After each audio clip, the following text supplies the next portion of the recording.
Fala pessoal, bem-vindos a mais um episódio do Corte dos Livros Podcasts e hoje eu tenho uma pessoa aqui muito especial, uma honra ter ela aqui, porque existe um cortes antes e depois dela colocar a mão. E vocês vão saber por quê, vamos conhecer um pouquinho da história da Isadora Domingues hoje, que é autora desse livro, Atleta da Vida Real, fundadora e proprietária do Baixa Pace, além de palestrante. Foi pro Quênia, passou 15 dias correndo e treinando com os melhores atletas lá. O Quênia é o berço de ouro aí do atletismo mundial. E ela vai contar um pouquinho dessa história aqui hoje. Mas o principal disso tudo é que ela é mamãe do Valentim. E eu quero que vocês conheçam ela porque foi uma pessoa muito importante na minha jornada, como eu falei. E vai ser um baita episódio aqui, tá? Se você tá no Spotify, encaminha pro seu amigo, pra sua amiga, no YouTube também, manda pra frente, curte, compartilha, comenta, isso ajuda muito no engajamento, porque o algoritmo entende que é um conteúdo bom e manda pra frente. Isa, obrigado por você estar aqui, é uma honra falar com você, porque você foi muito importante na minha jornada no Cortes, mas hoje o foco é na sua história, né? A gente vai falar um pouquinho dessa jornada sua de obesidade a maratonista, empreendedora e tudo isso que você conta aqui no livro, como eu falei, no livro. E obrigado por você estar aqui. Bora bater esse papo legal. Nossa, eu que agradeço. Para mim é uma honra mesmo, porque eu não imaginava que um dia eu ia gravar um podcast, não imaginava que um dia eu ia correr, não imaginava que um dia ia ser mãe, não era vontade na época. Então, para mim, assim, tudo que eu fui mudando na minha vida, que refletiu na vida de outras pessoas, é de fato uma honra. Eu que agradeço. Falei, nossa, vamos para esse podcast aí que vai ser legal. Muito bom. Não, mas isso é incrível, gente. Fica aí que a conversa vai ser boa. Ô Isa, conta um pouquinho da sua história ali de adolescência, um pouco do que você conta no livro, mas assim, quem é a Isadora, para quem não te conhece, a essência da Isa? Tá, eu tive uma infância que eu acho até engraçado quando as pessoas falam assim, nossa, eu queria voltar à infância, né, a época mais fácil, e eu falo, eu não, Deus me livre, porque pra mim foi a época mais difícil da vida. Então eu tive uma infância assim muito difícil, uma infância que eu convivi com pais, meus pais eram separados, e a minha mãe sofria muita violência doméstica, então ela acabava reproduzindo isso nos filhos, né, na época era eu e minha irmã, aí veio meu irmão, tal. Só que por muito tempo eu escondi. Já vamos começar um episódio pesado, mas eu prometo que fica bom. Fica melhor, gente. Fica melhor. Fica bom. E eu cresci assim, ouvindo muito que a gente era pobre, tinha nascido pobre, ia morrer pobre. Então, as crenças financeiras que colocam na nossa cabeça, de fato, eu aprendi que isso era crença depois. Então, a gente nasceu pobre, vai morrer pobre. Você não vai ter oportunidade se você não estudar. Isso eu aprendi de fato, porque a família tinha... Como que eu tenho tios ricos e a minha mãe não desenvolveu isso? O que tem de diferente entre eles? Então, eu fui aprendendo isso. E eu sofri abuso sexual da infância ali, dos meus 4 aos 8 anos. Então, eu comia para ter o conforto, porque eu não podia falar aquilo para alguém. Uhum. Então, aquela história de que a gente come emoções é muito real.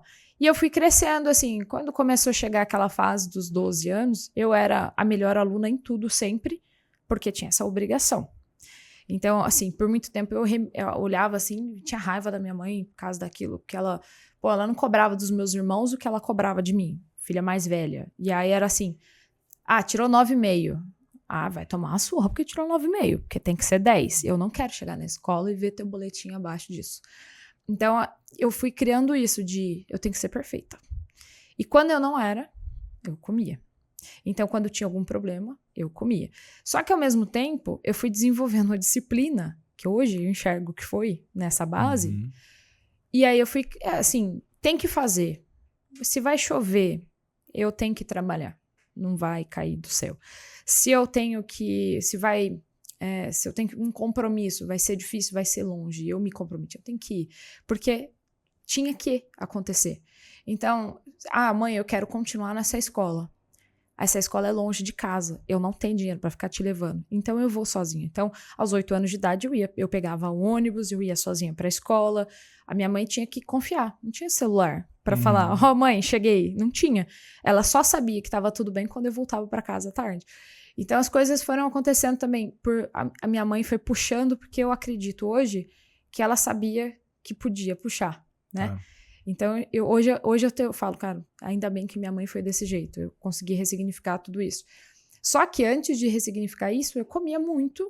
E ali foi crescendo na base do esporte da escola. Então, assim, vai ter aula de religião. Eu fugia da aula de religião para ir para quadra. Eu sempre estudei em escola pública, então, assim, às vezes a gente não tinha aula. Se eu não estava na biblioteca, eu estava na quadra. Então, sempre me achavam, a Isa não tá na quadra, vai lá na biblioteca, ela tá lá. Então, eu sempre tinha essas duas coisas na minha vida. Ou eu tava lendo, porque estudar era o que ia me tirar dali, ou eu tava no esporte, porque eu acreditava que ia emagrecer. Porque todas as minhas amigas eram magras. Aí começou aquela coisa da escola, né? Os meninos vão chegando e eu era amiga legal. Uhum. E a amiga, que arruma as amigas, sabe? E aí eu falava, por que eu sou a ponte? Pô, eu nunca sou vista. É sempre... Ou o pessoal chegava, eu tinha muito amigo menino, que chegava, vamos brincar, vamos jogar bola, vamos... Mas não tinha interesse. O interesse era pelas minhas amigas. Eu olhava, nossa, elas eram muito meninas, assim, mais afeminadas. Eu não, eu era a Fiona. Elas eram as princesinhas da Disney, eu era a Fiona. E eu, então eu comecei aquela coisa de eu vou fazer dieta, vou fazer não sei o quê, e isso despertou no vôlei. Foi quando eu comecei, assim, o negócio no esporte. Que foi a professora virou pra mim, a professora Valéria, na época. Ela falou pra mim, nossa, você joga muito bem. Apesar de ser a mais novinha da turma, que eu era da 6ª série, as meninas eram da 8ª. A gente vai pro campeonato com você, então eu preciso que você treine. E ela falou, eu preciso que você emagreça. Foi a primeira vez que eu ouvi, assim, só que não tinha esse lance de, ai, meu Deus, ai, falou que eu sou gorda. Sim, não tinha. Eu olhei e falei, eu preciso emagrecer? Então eu vou emagrecer. Se é isso que eu preciso fazer, né? Cheguei em casa e falei, mãe, preciso emagrecer. A minha mãe, que era da área da saúde mesmo, estando desempregada, falou, então eu vou tomar tarja preta. E aí ela levou muito a sério. E só que assim, começou a tomar uma proporção, sabe? Então eu comecei a tomar anfetamina aos 13 anos de idade. Nossa, muito nova, né? E era um negócio que me deixava muito louca, assim, porque eu não tinha vontade de beber água.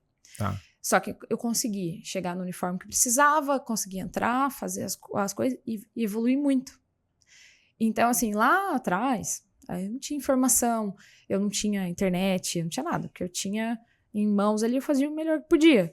A gente sabia que tinha que contar caloria, então minha mãe fazia eu trocar, às vezes, o jantar por sopa, e a gente foi fazendo aquilo do jeito que sabia. Tá. Então, foi assim que a gente foi evoluindo dentro do esporte na escola. E começou interescola, aí interclasse, depois intermunicipal. Aí, quando a gente foi pro interestadual, a minha mãe não deixou. A sua mãe não deixou várias coisas você fazer, né? No longo do livro, gente, né? Quem quiser saber na profundidade, a mãe dela não deixou fazer ela várias coisas, inclusive estudar na USP. Esse foi assim, como era aquela coisa de eu preciso estudar. Então, a primeira coisa que eu vi, a minha família toda estudou ou em ETEC, que aqui no estado de São Paulo tem, que são as escolas técnicas, ou eles estudaram em federal. Tá. Todos os meus tios. Aí, consequentemente, isso virou uma tradição. Aí passou para os meus primos. Quando chegou a minha vez de fazer a prova, eu vim de escola pública normal, era aquela coisa. Apesar de ser a melhor aluna da escola, era como se fosse nada para a escola particular. Porque 2 pesos, 2 medidas, né? Sim, total. E aí a minha mãe olhou para mim e falou assim, você vai fazer essa prova e ai de você se não passar. Eu não vou ficar com essa vergonha para mim. E aí eu falava pra ela, falei assim, mas eu não vou passar pra você, eu vou passar pra mim, porque eu não quero estudar naquela escola pública normal. Em Mogi das Cruzes, se tiver alguém de Mogi, tinha uma escola chamada Chicão, não sei se é assim que é chamada hoje, mas era do lado da minha. E eu olhava assim, ela tinha grade, tinha as meninas que eram violentadas sexualmente na escola. Eu olhava aquilo assim, eu falava, eu não vou estudar aí. E eu já fazia processo de visualização. Eu nunca tive uniforme novo, né? E aí eu falava pra minha mãe, você se prepara pra comprar um uniforme completo, porque essa foi a promessa. Tá. Eu vou comprar tudo, crachá, agasalho, o que você quiser. Eu falei, então você se prepara que você vai gastar dinheiro com o uniforme, porque eu vou entrar. E eu comecei a me ver todos os dias que eu ia pra escola, eu me internalizava como se eu tivesse indo pra ETEC. Tá bom. E aí eu comecei a estudar, e aí eu falei, mãe, eu sou muito ruim em matemática. Eu tava vendo que cai na prova e, tipo, eu sou péssima. Ela falou, dá seu jeito. Dá seus pulos. Então, ninguém nasceu sabendo. Uhum. Aí eu, tá bom. Cheguei no meu professor e falei assim, o que eu preciso pra ter aula particular com você de sábado gratuitamente? Ele olhou pra minha cara com aquele cara de, pra que eu vou vir de sábado dar aula pra você? Aí tinha um programa do governo, eu falei, olha, se você me der aula, eu sei que tem desconto pra pós-graduação. Ele falou, mas quem disse que eu quero fazer pós? Aí ele viu que eu tava tão desesperado que ele falou, faz o seguinte. Deixa eu ajudar ela, né? Somos 180 alunos de 8ª série. Se você conseguir 25 no sábado, eu venho. Eu consegui 3. Só eu fui. Quando ele viu que só tava eu, 6 horas da manhã, no sábado, e eu ia a pé, porque eu não tinha dinheiro pro Vale Transporte. Na época, sei lá, o ônibus era R$2. E a minha mãe falou, é você que quer. Tá bom, então eu vou. E aí eu falei, cara, desculpa, mas eu não consegui os alunos. Ele falou, se você faltar um dia, acabou. Todo sábado eu tava lá. Tá. E aí parecia Kumon, porque eu fazia várias vezes a mesma coisa.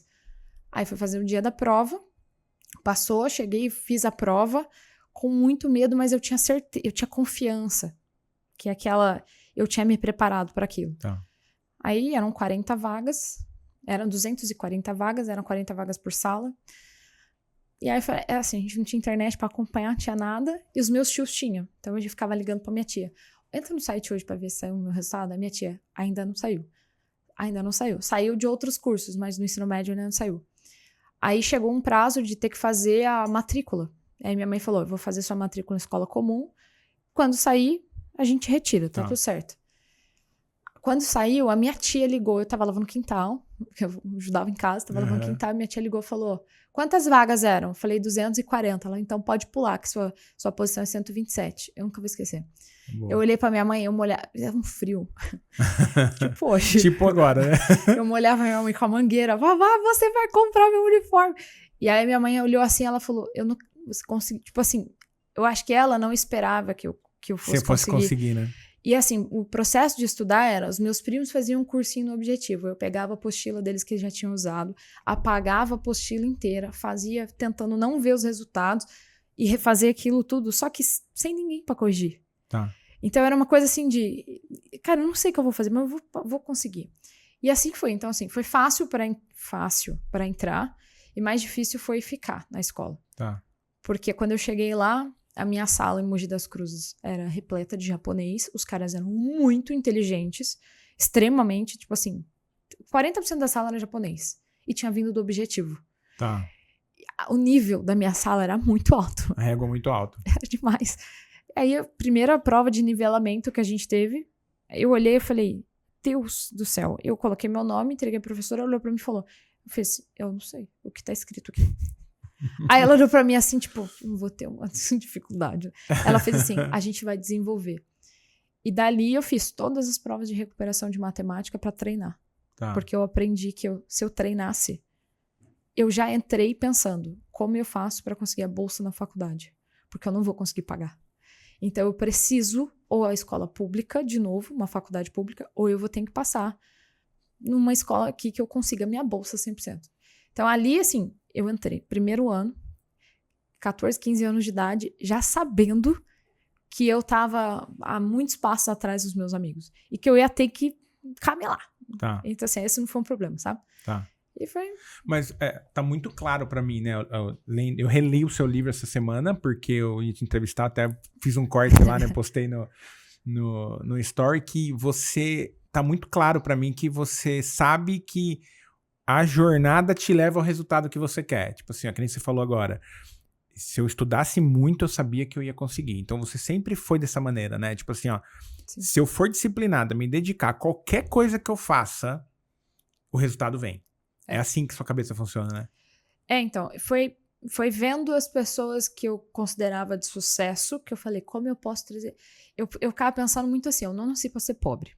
Tá. Eu não nasci pra ter essa vida. E nada contra a pobreza, nada disso. Sim. Mas assim, eu não nasci pra viver nessa miséria que a gente vivia, que eu olhava pra minha mãe, eu não podia pedir. E assim, não era que não podia pedir, eu via que ela ficava nervosa, porque de certa forma, ela queria dar. Ela é mãe. E ela, era muito difícil a gente sair de casa pra ir no supermercado, ela olhar e falar, nem abre a boca. A gente vai entrar no supermercado e ai de vocês se pedirem alguma coisa. Então, sabia que era tudo muito contado. Eu via minha mãe fazendo lista de mercado e acompanhar aquilo com a calculadora do lado. E quantas vezes eu vi minha mãe tirar coisa do carrinho? Quantas vezes eu via minha mãe não fazer coisas pra ela porque o básico em casa não podia faltar. Tá. Então eu falo, a gente nunca passou fome, mas eu passei muita vontade. Tá. Então, assim, eu falei, cara, eu preciso não passar por isso. Eu não quero ter essa vida. E assim, aí eu olhava, pô, meu tio. Aí eu comecei a perguntar, tio, como que você fez pra chegar na Philips? Na época, meu tio era diretor da Philips. Tá. Poliglota. Uhum. Pô, irmão da minha mãe. O que aconteceu aí, né? O que deu aqui? Aí eu estudei. Mas você estudou onde? Eu estudei numa federal, pô. Estudei na ETEC, check, sabe? Era aquela coisa. Tô no aí caminho. Foi. Mãe, como que você conseguiu o seu emprego? Porque eu já trabalhava. Então assim, vai, filha da vizinha precisa de você. Você vai ganhar R$50 essa semana. Oxe, eu fico com ela daqui. Fulano precisa que você leva pra escola, você vai ganhar R$30. Eu levava pra escola 30 dias. E eu ganhava R$30. Daqui. Vai limpar a casa de fulano, você vai ganhar tanto. Era assim, o que dá dinheiro? Tá. Não importa o que eu vou fazer. Desde que seja lícito, claro. Sim. Deixar isso bem claro. Então foi assim, se eu vender tal coisa na escola, eu vou conseguir um dinheiro aqui e não preciso pedir dinheiro pra minha mãe. Então eu tenho vontade de comer pastel da escola, tal, não sei o que, custa R$5. Como eu faço pra conseguir R$5? O geladinho custa 15. Galera, se eu for buscar, vocês ficam? 30 centavos. Eu ia, pegava o geladinho a prazo, que eu não pagava. Tá. Pulava o muro na escola, pegava o geladinho, chegava dentro da escola já com fulano, entregava, pegava o dinheiro, pulava de volta, pagava, o que sobrava eu ia, comprava meu pastel. Tá. Não pedia mais pra minha mãe. Então eu comecei a ver, só depende de mim. Boa. Ponto.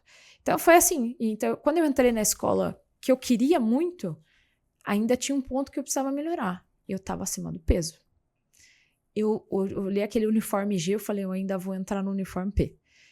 E aí começou, eu falei, vou participar do time de vôlei, vou fazer não sei o quê. E aí começou vou fazer as coisas acontecerem. Tá. E aí eu falei, o que eu posso fazer se minha mãe não tem dinheiro nem pra gente ter plano de saúde? Eu vou fazer nutrição. Aí foi quando eu entrei no técnico. Aí só que a diferença, eram 40 vagas pro técnico na mesma escola. Eu passei em 5º lugar.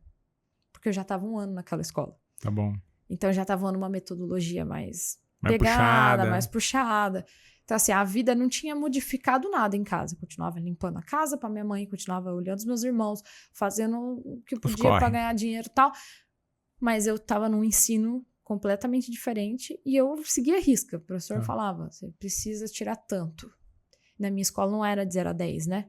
Era de competências e habilidades. Eu lembro que as notas eram IR, B e MB. Então era insatisfatório, regular, bom e muito bom. Muito legal. Eu falei, eu tenho que ser muito bom. Então, as habilidades de um texto, você precisa ter interpretação, cognição, não sei o que lá. E aí o professor ia marcando o que você teve. O que você não teve, ele trabalhava com você em aula. Então, não era 0 a 10. Tá bom. Então, ali eu falei, por que essa escola é diferente? Eu fui estudar competências de inteligência emocional de adolescente na biblioteca da escola. Porque eu queria entender como funcionava a escola. Tá. Então, era assim, não sei. Curiosa também, né? Sempre. Não sei. Aonde eu acho isso? E quando eu não sabia, tem uma coisa que a gente aprendeu com o Joel, né? Uhum. Que era quando você não sabe ali, você procura o quem. Quando eu não sabia algo de prova, não sei o quê, eu vou perguntar pro professor fulano de tal, que às vezes nem dava aula pra mim. Então eu chegava, oi fulano, tudo bem? Eu sou do ensino médio, blá, blá, blá. Ele já olhava com aquela cara de, quem é essa menina, sabe? E às vezes eu pegava esse professor na fila da Xerox, na fila da papelaria, da cantina. E aí, assim, eu fui aprendendo coisas que eu não imaginava que me ajudariam, tipo, hoje, inclusive. Total. Foi assim. Total. Você sempre, como eu falei, o pessoal ainda... Gente, vocês falam assim, o Adilson é disciplinado. Vocês não conhecem, assim, eu tô muito aquém da disciplina da Isa. Ela, sim, é disciplinada. Ô, Isa, e agora eu quero falar sobre o Quênia. Porque tudo isso que você falou é a parte do treinamento, você visualizou, você foi buscar, treinou, correu atrás e tudo. O Quênia, é uma dúvida minha até, acho que eu nunca te perguntei isso. Tinha essa vontade ou caiu no colo? Tá. Essa é a primeira pergunta, para depois a gente entrar na história do Quênia. Porque eu sei que você estava correndo, você se colocou no desafio esse ano de correr todos os dias, mas eu nunca vi você falando abertamente, ou pode ser que você falou e eu não vi, mas tipo assim, quero muito. Como que foi essa história do Quênia? Tá, tem coisas que às vezes eu me saboto que eu acho que só o universo me ouviu, sabe? Tá. Tem aquelas coisas que falam pra gente assim, você tem que pensar, você tem que colocar pro universo, e aí vai agindo. E existe até... Os neurônios vão fazendo caminhos para que você chegue... Você às vezes executa coisa que você não sabe por que você fez, mas é porque você pediu inconscientemente lá, né? E quando eu era adolescente, eu assistia às maratonas de São Silvestre. Pra quem não sabe, gente, não é maratona, pelo amor de Deus. Não São é? 15 km. É verdade, né? Maratona, por definição técnica, não é uma maratona. Exatamente. É que a definição popular, o povo chama de maratona de São Silvestre, mas não é. E eu, assim como meu padrasto ficava assistindo corrida de carro, né? Fórmula 1, não sei o quê, e assistia futebol, quando tinha São Silvestre, eu não deixava minha mãe tirar... A gente só tinha uma TV. Então, você imagina que inferno pra minha mãe ter que ficar 2 horas olhando ali. Pô, esses caras correndo, tipo, ninguém entendia nada. E ela falava, mãe, eu quero ver. E isso é muito louco, porque eu não corria, não fazia nada. Nunca fui estimulada a esporte. Eu fui porque era outros meios, mas... E era legal estar na galera, mas não era...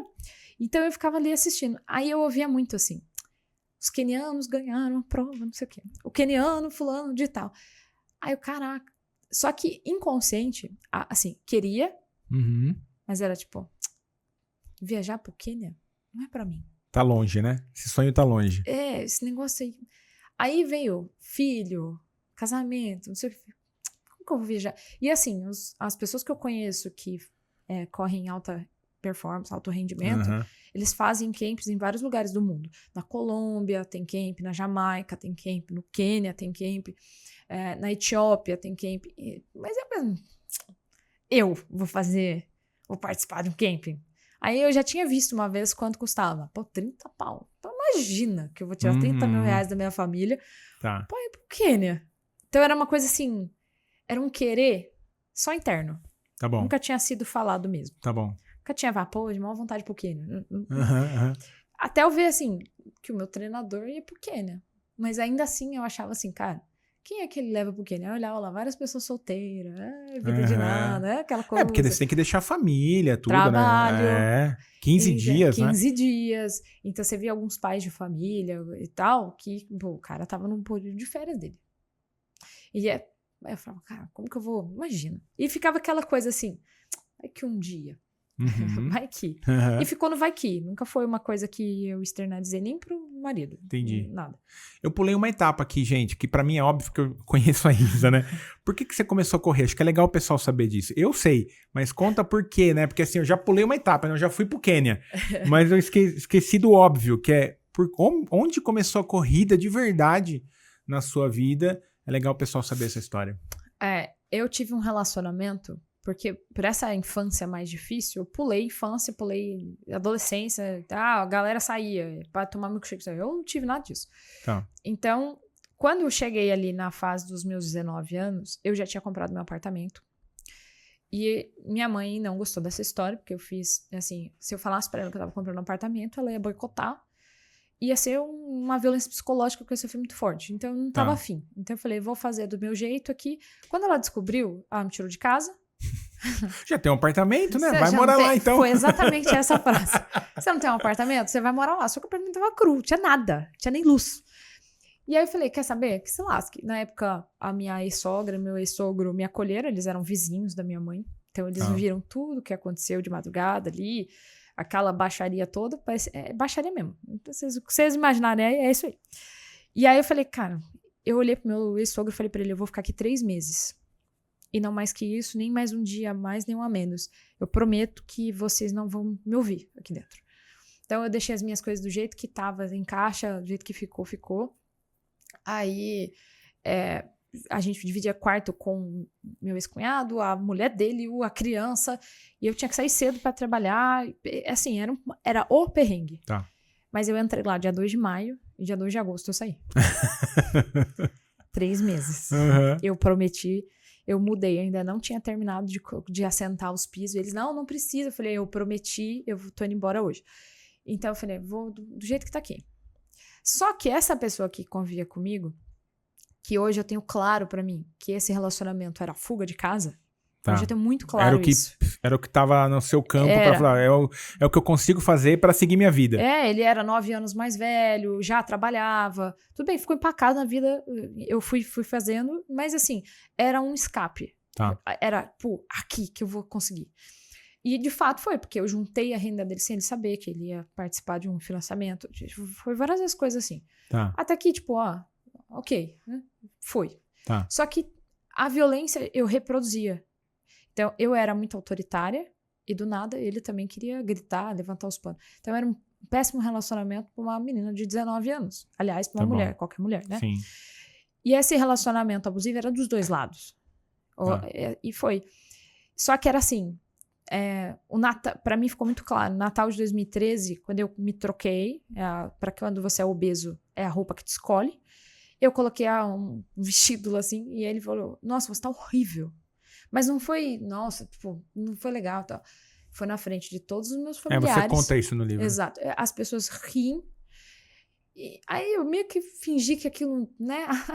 E que se lasque. Tá. Mas aquilo ficou. Só que eu não fiquei com raiva dele. Eu olhei e falei, se ele tá falando, primeiro eu deixei. E segundo, a que ponto eu cheguei? Tá. E aí, beleza, isso passou. Ano novo, outra sátira dos meus primos, que eram todos obesos. Se a Isa pular 7 ondinhas, pode rir, gente, eu não ligo não. Se a Isa pular 7 ondinhas, o tsunami vem em 2014, a gente nem vai entrar. E eu falei, puta que... Sabe quando você olha e fala assim, eu não tô acreditando, sabe? Olha o seu tamanho. Aí eu olhei e falei, tá de sacanagem. Eu falei, imagina se a família toda resolver pular. E aquela... Acabou o mundo, né? E assim, aquilo, eu falei, acabou, deu. Aquele dia eu tomei uma decisão, que o primeiro ia ser muito diferente de todas as promessas, de eu vou emagrecer. Tá. Eu fui, fiz um empréstimo, fudida na vida, não tinha dinheiro, fiz um empréstimo, paguei o plano anual da academia, eu fui obrigada a ir. Tá. Porque aquilo me doía todo mês. E aí eu falei, cara, eu vou pagar aqui, eu vou, e que se lasque. E eu comecei, primeira segunda-feira do ano de 2014 eu entrei. E quando eu subi na esteira, porque era a única coisa que era, você precisa emagrecer para conseguir fazer qualquer outra coisa, então você vai fazer um pouco de musculação aqui, que era tipo peso de meio quilo, e aqui você vai fazer 60 minutos de cardio. Era 60 minutos na esteira, olhando pra parede, naquelas esteiras de bairro assim, sabe? Aquela coisa. Sim. E eu não tinha fone, não tinha celular, não tinha nada. Era só aquilo. Você com a sua cabeça. Era eu olhando pra parede pensando, o que eu tenho que fazer hoje? Nossa, não sei o que, aquela coisa. E foi. Quando eu fui tentar correr, porque o instrutor falou, você tá indo bem, já faz uma semana, a gente já percebeu. Vamos começar a correr? Correr, meu filho. Meu tamanho, né? Camiseta de vereador de legging, pelo amor de Deus. Aí ele olhou pra mim e falou assim, sim, a gente vai começar a fazer intercalado pra você emagrecer mais rápido. Tá. Aí eu falei, emagrecer mais rápido? Então vamos fazer. Quando a gente começou a acelerar, o mesmo ex chegou e falou assim, desce dessa esteira que você tá me envergonhando. A academia toda tá olhando pra você. E assim, desse tamanho, você nunca vai correr 1 quilômetro. Eu não sabia o que era maratona. Nunca tinha corrido na minha vida. Eu olhei para ele e falei, eu não só vou correr, como eu vou correr maratonas no mundo todo. Aquilo eu joguei pro universo e ficou. Pro mundo. Isso foi 2014. 6 meses depois, eu tinha virado instrutora de zumba da academia. Tava 36 quilos mais magra. Participava de todos os eventos esportivos da face da terra que tinha. Eu tava lá. Então era uma coisa assim, eu comecei a postar no Facebook e aquilo começou a dar uma repercussão. Então até o CREF vir falar, não, se você não tiver diploma de educação física não vai poder mais. E aí foi assim que cortou. Mas a corrida começou ali. E aí foi um desafio, né? Como assim eu não vou correr? Quem é você pra falar pra mim que eu vou fazer, deixar de fazer? E foi aquele ano que eu fiz meus primeiros 5 quilômetros. Muito bom. Você fala isso no livro, né? Que as pessoas mudam por 2 motivos, né? Ou, tipo, uma decisão muito assim, tá doendo e agora não vai dar mais e não tem o que fazer. E foi um desses motivos, então, né? Você falou, não dá mais. Era fundo de poço, sabe? No fundo do poço, você acha... Não tem pra onde ir mais. Você acha um bilhete, sobe, porque acabou. Não dá pra descer mais que isso. Não dá pra descer mais. E aí eu falei, cara, eu vou fazer alguma coisa. Então, a primeira vez que a própria academia chegou em mim e falou assim, a gente vai pagar a sua prova. Eu falei, imagina, vocês vão gastar dinheiro à toa. 5 quilômetros, pelo amor de Deus. Ele falou, a gente vai treinar pra fazer 5 quilômetros. Quando eu completei, não tinha relógio, eu só tinha o mesmo tênis pra fazer tudo. E aí eu olhei assim no pórtico, 26 minutos e 30, não fazia ideia. E aí um cara virou e falou assim, caramba, 26 minutos você conseguiu? E eu, tipo, É bom Ok, isso? não Tipo, sabia nem que era pace, acho. não fazia ideia. Aí, Uhum. cara, muita gente não consegue fazer 5 km abaixo de 30 minutos. E eu, que legal. E, tipo, não tava nem aí. Uhum. E aí ele falou, vamos fazer mais uma? Eu falei, mas acabei de fazer essa, né? Tô morrendo aqui. Aí ele, não, vamos fazer mais uma. E tinha um médico, o Dr. Rodrigo Guedes, trabalhava comigo no hospital. Ele tinha feito a mesma prova, só que ele fez 10. Aí eu falei, 10 quilômetros? Você é maluco? 10 quilômetros? Ele, porque eu fui não sei da onde. Não dá, né? 10 quilômetros não vai dar. Eu quase morri do coração aqui com 5 quilômetros. E aí ele falou assim, cara, continua treinando. Logo, logo é você. E eu, imagino, né? E aí foi a segunda prova de 5. E na terceira, que foi uma corrida que a gente fez de montanha, eu peguei pódio. Era pódio de categoria, na época não tinha a quantidade de gente que tem hoje, claro, tipo, a concorrência era menor. Uhum. Aí quando me chamaram, eu falei assim, moça, tá certo? Aí ela, tá certo, é a segunda colocada na sua idade. Eu peguei o pódio, não tinha celular pra tirar uma foto, Sim. sabe? Mas o troféu tá lá em casa. E aí foi assim, falei, caramba. E aí foi a primeira vez que eu ouvi do treinador da academia, você leva jeito pra correr. Boa. A gente vai começar a treinar você pra isso. E eu não levei ele a sério. Eu falei, leva gente pra correr, eu só quero ficar magra. Eu só quero continuar magra. Uhum. Eu vou correr pra ficar magra. E assim, fazia prova quando dava muito certo de conseguir comprar uma prova. Porque as provas eram muito mais baratas que hoje. Mas eu não tinha esse dinheiro pra ficar distribuindo. Eu vou comprar mais uma prova aqui. Vai ter corrida da cidade que vai ser gratuita porque é aniversário da cidade. Aí eu ia lá e fazia a prova. Tá.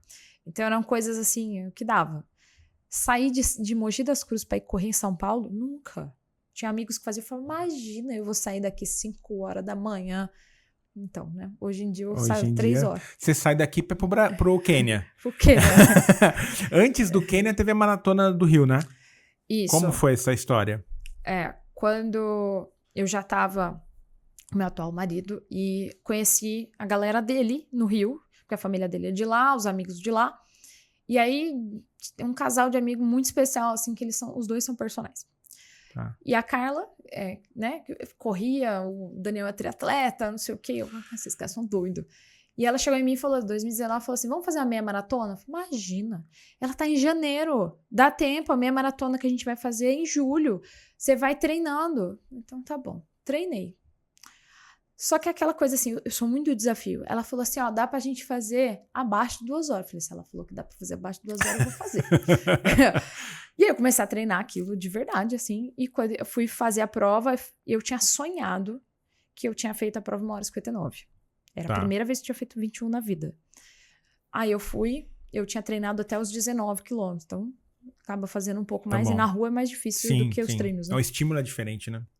Aí, a gente no Rio, um calor desgraçado. Ok.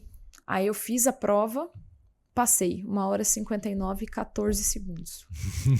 Eu comecei a chorar, porque eu falei, não é possível. E era assim, aquela prova, que é a Rio S21, ela tem 4 tipos de medalha. E aí, eu não queria ficar com a última, que era depois das 2 horas. Tá. Eu peguei essa e ela pegou a outra. Entendi. No livro você fala que ela ficou um pouquinho pra trás, né? Ela fez em 2h13. E aí, quando eu fiquei lá esperando ela, eu falei, caramba, onde você vai? Ela, meu Deus, essa prova foi muito difícil. Eu falei, tá de sacanagem, né? Eu tava morta, mas eu falei, pô. Aí ela, cara, não treinei direito. Ela falou, você foi muito bem, nossa. E a gente com medalhas diferentes e tal. Foi, assim, o estouro pra mim. 2 meses depois eu fiz outra prova, aqui em São Paulo. Aí eu fiz também 1h48 e pouco. Aí eu falei, 1h48. Eu fui muito ok, né? Aí, logo depois dessa prova, eu engravidei. Aí veio a pandemia. Então, assim, os meus planos de fazer uma maratona foram adiados, porque primeiro eu tava grávida, depois veio pandemia e, né, aquela coisa toda. Só que a vida, eu até o 7º mês de gestação, eu corri na rua, mesmo na pandemia, com máscara. Eu falei, cara, eu preciso fazer nem 2 quilômetros, eu preciso sair dessa casa. Tá. E aí foi indo. Eu tive meu filho em agosto de 2020. Quando foi agosto, setembro, começo de outubro, eu voltei pra academia. Tá. Claro que nas condições péssimas que a gente tinha. Sim. E era muito difícil, às vezes, conseguir agendar a academia, porque você tinha que ficar agendando. Sim, era um saco. Era uma outra época, era difícil mesmo. E a Era academia, dois, né? pô, 2 por vez, tal, aplicativo. Nossa, a Smart Fit era péssima na época pra gente fazer isso. Você entrava lá, já não tinha mais vaga. Era um saco. E a academia do prédio estava fechada. Então, eu comecei com indícios de depressão. Tá. E aí, meu marido falou, vamos alugar uma esteira. Então, alugou uma esteira, a gente colocou dentro de casa. E ali eu comecei a treinar de volta, já liberada pela médica. Eu fiz cesárea, mas já estava liberada. Aí fui fazendo. Aí foi o primeiro evento que a gente foi, que eu fiquei longe do Valentim, foi o evento do Joel.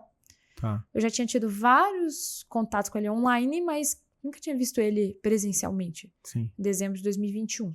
Passou um ano todo, assim, de... Agora meu filho vai pra escola, já tava, né?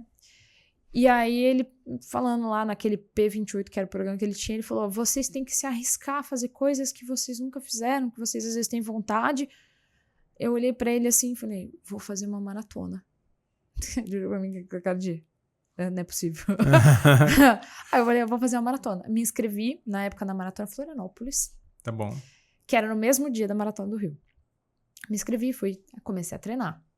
Comecei a treinar com o treinador, deu pra ficar, troquei, aí foi indo, a gente fazia um planilha online, eu fui seguindo rigorosamente.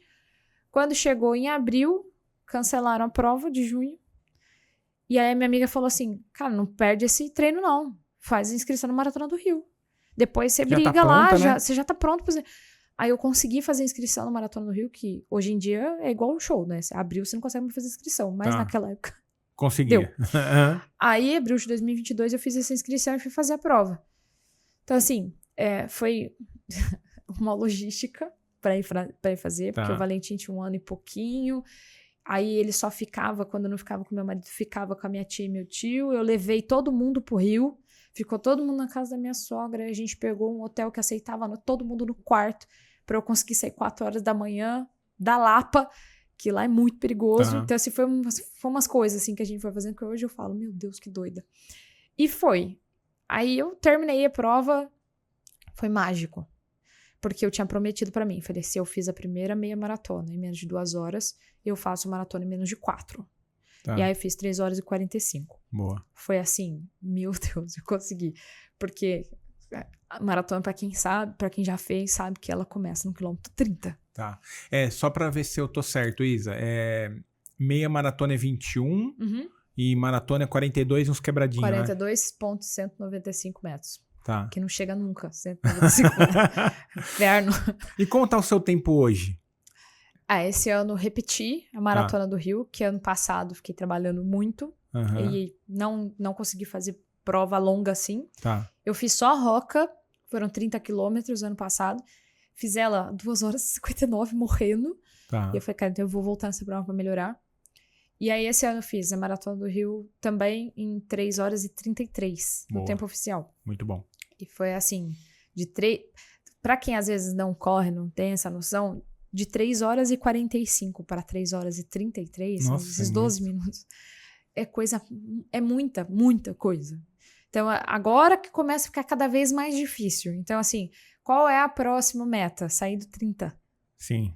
Então, eu fazer 3 horas e 29 vai ser assim, uau! Porque ela é difícil. Sim. Então, assim, e aí essa é a parte que é legal. Você se comparar ao seu próprio desempenho. E não, mas é que fulano, o recordista sul-americana Adriana, total. 2 horas e 29. Que bom, né? Olha que legal. Eu não. Parabéns pra ela, né? Parabéns pra ela, né? Que é atleta profissional, né? Então, assim, pra mim foi essa é a próxima meta, inclusive, de fazer em menos de 3 horas e 30. Boa. Então, começamos com 5, meia maratona e chegamos no Quênia. Agora a história tá completa, gente. Agora chegamos. Como foi sua experiência no Quênia? Conta pra mim.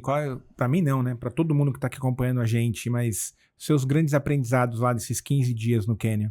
Tá, primeiro que chegar no Quênia, vou morrer, vou matar todo mundo de inveja agora porque eu ganhei a viagem no sorteio. Vou matar todo mundo de inveja agora. Foi um prêmio, né, de sorteio do curso do meu treinador, que eu não estava treinando com ele, inclusive.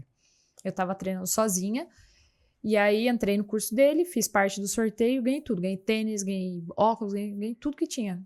Foi assim, uau! Foi importante. quando a gente chegou, primeiro que assim, são 40 horas de viagem. 40 horas de viagem é pra deixar qualquer cidadão pensando na vida, olha. E não é na executiva, né? 40 horas de viagem Não, ali na... exatamente. Eu não sabia o que significava executivo, até ver o pessoal dizer, queria Ah, que... é isso aqui, né? E ainda perguntar quanto custa mais. Deixa pra lá. Então, daqui pra Doha foram 15 horas, daí a gente ficou um tempo lá nossa, que é também maravilhoso, o aeroporto, nossa, maravilhoso. E aí de Doha depois pra Nairobi foram mais 5 horas e meia, 6 horas. Depois cheguei em Nairobi, pega outro avião pra Eldoret. Nairobi é a capital do Quênia. Então quando a gente pisa em Nairobi, a gente já sabe, pô, tô no Quênia. Tá. Já começa aquela coisa de... Ai, meu Deus, cheguei. Uhum. E aí de Nairobi pra Eldoret, a gente pegava um aviãozinho teco-teco lá. Que dava 1 hora, 45 minutos, mais ou menos. É tipo o Rio-São Paulo. Tá bom. E de lá a gente pegava mais uma van de 2 horas Caramba. e pouquinho pra chegar. Quando a gente chegou, assim, tava todo mundo morto, cansado e tal, mas já tinha uma recepção diferente. A gente não foi destratado em momento nenhum, em lugar nenhum, porque a gente tá acostumado. Você chega em São Paulo, às vezes a pessoa nem olha na sua cara, porque é tudo muito rápido. Tá. Chega no Rio, desculpa, pessoal, carioca. Eu tenho carioca em casa, vocês não sabem atender cliente. Não sabe. Desculpa. Aí tem, assim, a recepção que você já tá acostumado, sabe? Sim. Ou o brasileiro é muito bom, ou ele tá cagando pra você. Sim. E lá não. Então, qual era o meu receio, primeiro? De verdade. Nós éramos, assim, brasileiro que faz muita anarquia, né? Aquela zona. Brasileiro tem essa... Brasileiro faz zona. E eu pensando, meu Deus, eu posso ficar quieto, mas vai ter sempre um colega. E eu fui me juntar a quem? A galera do fundão, né? Que eu falei, oh, Deus. Então, a gente chamava de quinta série. Era muito quinta série. Foi cantando no ônibus, não sei o quê. Coisa. Quando a gente chegou, a gente viu que, assim, primeiro, passar pelo Quênia até chegar no camping já foi um motivo de... Porque a gente tava passando de van, de ônibus ali, tipo um micro-ônibusinho, e toda a cidade parava para fotografar a gente, quem tinha um celular. Caramba. Quem tinha um celular. Tá, quem tinha. Isso é um pequeno detalhe, né? E era assim, parecia que eu tava passando na zona mais pobre que eu já vi na minha vida. Só que era a cidade inteira, assim. Não a capital, né? Aquela cidade ali de Eldoret para chegar em Item, que foi a cidade que a gente ficou. Então, aquilo já me chocava. Então, esgoto a céu aberto, criança pra caramba, aleatória, assim, da rua, assim. Cadê os adultos dessas crianças, sabe? Tipo, meu Deus. E a criança correndo porque eu tava indo pra escola. Aí você fala, meu Deus, tipo, sozinha. A pista, 3, 4 pessoas em cima de uma moto. Moto em cima da moto, que a gente viu um cara levando uma moto pra... Era um cara sentado em cima da moto, sabe? Aí eu falava, meu Deus. Tipo assim, era muito louco. Então, a gente já viu que era uma situação de pobreza muito grave. Nunca tinha visto. Quando a gente chegou, nosso camping era, tinha piscina, sala de jogos, sala de não sei o que, sala não sei o que lá. Tudo. Só não tinha máquina de lavar. Porque esse aí era com nós. Na raça. Eu vi essas fotos. Era a gente... Foi na raiz, foi raiz.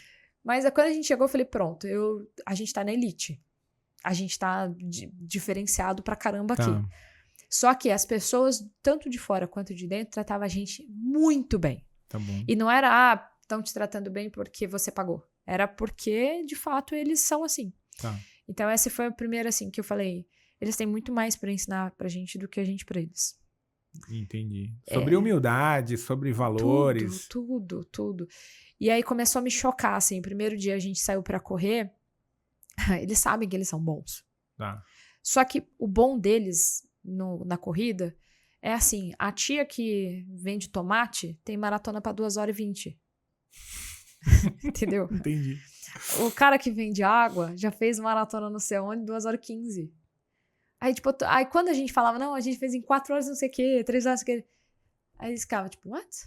Eles não conseguiam entender que a gente era uma maratona. Pra eles, a gente tava indo e voltando, fazendo ultra, sabe? A gente ia ficar explicando que, não, é 42 mesmo, a gente é ruim.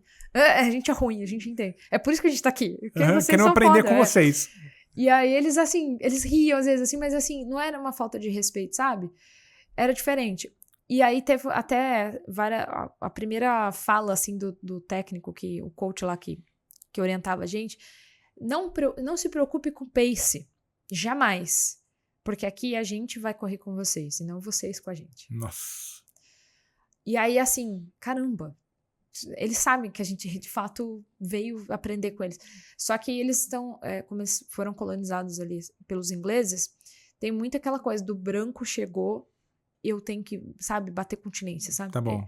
E eu me sentia muito super mal. Então eu comecei a deixar eles muito à vontade. Então eu falava que eu não sei falar inglês. As palavras que a gente não sabia, eles começavam a ensinar a gente ensinou palavrão, aquela coisa toda. Sim, e brasileira, assim, né? Não pode. Uhum. Então assim, meu treinador ensinava eles assim, bora galera. Então quando a gente chegou lá, eles já sabiam falar, porque o Ademir já foi várias vezes, né? Então ele ficava, bora galera, pra gente sair pra treinar. E aí quando tava difícil, a gente lançava, bora caralho. E aí eles começaram a reproduzir. Quando foram reproduzir perto do treinador, eu, não. Fala não. Então foi umas coisas assim, que eles entendiam que não podia e começavam a zoar a gente. Foi ela, sabe? E era o que eu achei muito louco, que a gente fazia treinos hiper difíceis, como foi o treino, por exemplo, no meio da floresta. Floresta Chovendo mesmo. no barro, que eu vi esse story. Chovendo, com névoa, barro, assim, não tinha água, não tinha nada. A gente ia ter um ponto de hidratação, mas depois que saísse da floresta, tipo, no quilômetro 11, tinha 18 pra fazer. E aí, quando a gente parava pra tomar água, os caras, tipo, por que pararam, sabe? Por que eles param pra fazer essas coisas? E aí, porque na cabeça deles... Não precisa parar, Por que eles usam esse gelzinho aí no meio da... Eles não usam nada disso. Eles saem em jejum eles fazem e eles voltam. E aí e assim, eles paravam, davam risada, tipo, lá, eles estão tudo parados, tipo, não aguentam. Ou eles iam, mapeavam o local, voltavam para buscar a gente, ia um pouco mais. Nunca deixava a gente desamparado. Tá. E esse treino para mim foi muito assim, porque o cara olhou para mim e falou: você vai ter que confiar em mim muito, porque é difícil. E aonde eu pisar, você tem que pisar. Então, eu, assim, zero fone, zero conversa, 18 quilômetros olhando pro pé dele. E seguindo exatamente um cara que eu nunca tinha visto na minha vida, no meio da floresta. E eu dei a minha vida pra ele. Eu falei, tá bom, então vamos. E foi até muito doido, assim. Porque onde ele pisava, eu pisava. E um dos professores que estavam com a gente olhou e falou assim, cara, você tava sincronizada com ele. Eu falei, de fato, eles me ensinaram a confiar no outro. Porque a gente não tem isso aqui. Sim. Então, celular. Lá a gente saía no meio da cidade, gravando todo mundo, fazendo... Eu não tinha medo de vai passar uma moto e vai levar meu celular. Uma bicicleta, né? Uma bicicleta, um cara vai... E vão conduzir, né? Se eles pegam meu celular e correm, já é pra mim. Já era. Então, assim, era uma coisa que eu tava em casa. Muito bom. E muito louco, porque eu tava em casa, né? No meio de uma floresta, frio, com um cara que eu nunca tinha visto na minha vida, que não falava a minha língua, mas correndo, a gente se entendia. Então, assim, o que ele fazia era só seguir e a gente chegava no ponto que ele chegava lá. Uhum. Era muito de humanidade, assim. E a gente terminava os treinos, acabando, morrendo. Tipo, pace de 6:30. Eu falava, meu Deus, eu fui péssima. E aí eles ficavam, congratulations! E eu... sei. O forte deles era, tipo, 2 e pouco. 2:50. Nossa. Eles correm muito forte. É muito mesmo. rápido, né? O fartlek, que é um treino intervalado, né? Que a gente vai forte, vai fraco, vai forte, vai fraco. O fraco deles era 4:30. Para quem tá ouvindo, talvez não entenda do pace, é a quantidade de tempo que você faz 1 quilômetro. Então, o meu, assim, em geral, quando eu cheguei no Quênia, isso foi interessante. Quanto você baixou? Boa, quero saber. Eu tinha uma média de 5:40, 5:35, porque eu tava emagrecendo, né? Do que eu tinha engordado ano passado. E tava começando a voltar para os 5 e pouco. Então, eu fiquei 6 muito tempo no começo desse ano. E eu falei, tá. Tanto que a primeira meia maratona que eu fiz esse ano, em janeiro, eu fiz ela pace de 5:51. Tá bom. Saí do Quênia, fazer a primeira prova. Primeira meia maratona que eu fiz, eu bati o RP, fiz em 1h41, a pace de 4:58. Boa. E aí eu falei, nossa. Então lá a altitude, né, 2,5 metros, 2.000 metros e 500 lá de altitude, uma falta de ar que dá, porque parece que tá tendo uma pressurização. Aqui arde o pulmão, a boca, tudo. Você fica o tempo todo de beber muita água, né? Muita, muita água, porque é muito diferente pra gente. Isso fez com que o pace fizesse... Caiu. Muito. Então, a média que eu tenho de pace hoje é 4:55. Muito bom. Então, eu saí de 5:40 para 4:55. num treino normal do dia.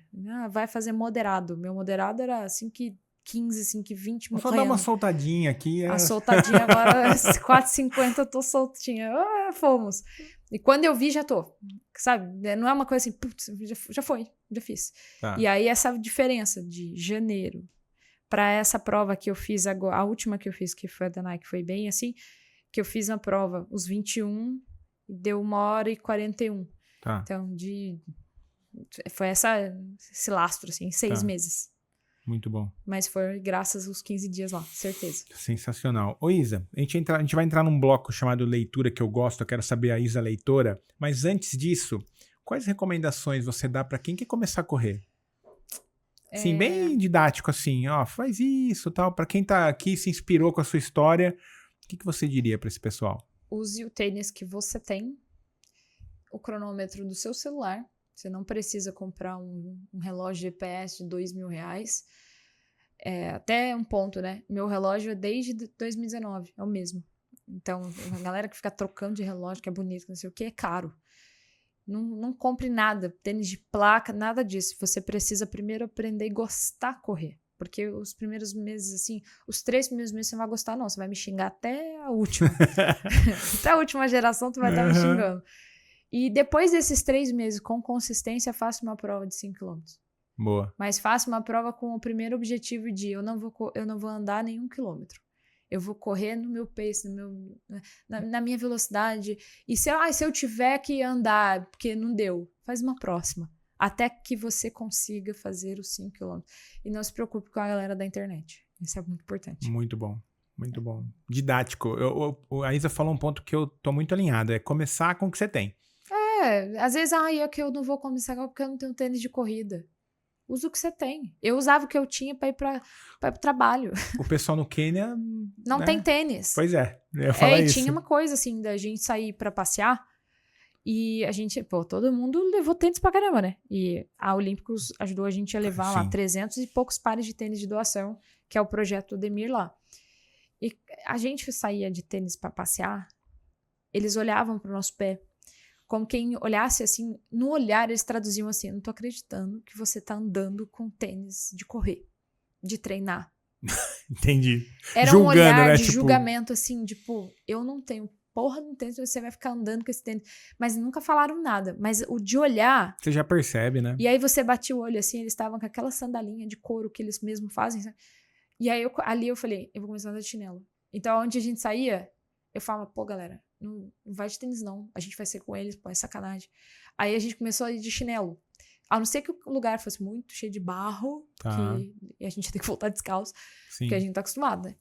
Mas era aquela coisa assim de, vamos ser mais empatia, humilde. Né? Vamos entrar na vibe aqui, porque a gente tá pisando, sabe? A gente e outra, tá no país deles. Isso, tá no país deles, né? Então vamos era uma coisa assim. Teve várias situações que, a gente ia em camp, a gente visitou camp da Nike, camp da Adidas e tudo mais, que eu não imaginava que era daquele jeito. E assim, é muito precário, banheiro comunitário, bem precário. E aí eu olhava assim, eles olhavam pro nosso tênis, às vezes o cara, ele ganhou ele é recordista nos 10 mil. Inclusive, um dos caras que ganhou a Olimpíadas aí, pegou prata, tava com a Ademir na Etiópia. Tá. Então, várias coisas que a gente foi vendo assim, falou, caraca, o cara é muito simples. A gente tirava do pé e dava. Então, a menina nunca tinha usado uma meia nova. Começou a chorar porque ganhou uma meia nova que a gente deu. Eu tinha levado 12. Eu comecei a usar 3, lavava uma tava no pé, aquela coisa, e dei as 9 novinha pra ela. Porque eu falei, cara, não é possível. É uma meia, né? É uma meia. Eu vou chegar no Brasil, vou passar no cartão de crédito e vou comprar mais 12. Uhum. E ela, não, sabe? Então eu comecei a olhar aquilo. Tanto que eu falo, a gente faz limpa direto de roupa, sapato, essas coisas em casa. Tênis, eu só dou pro Quênia. Mas não me interessa quem tá aqui.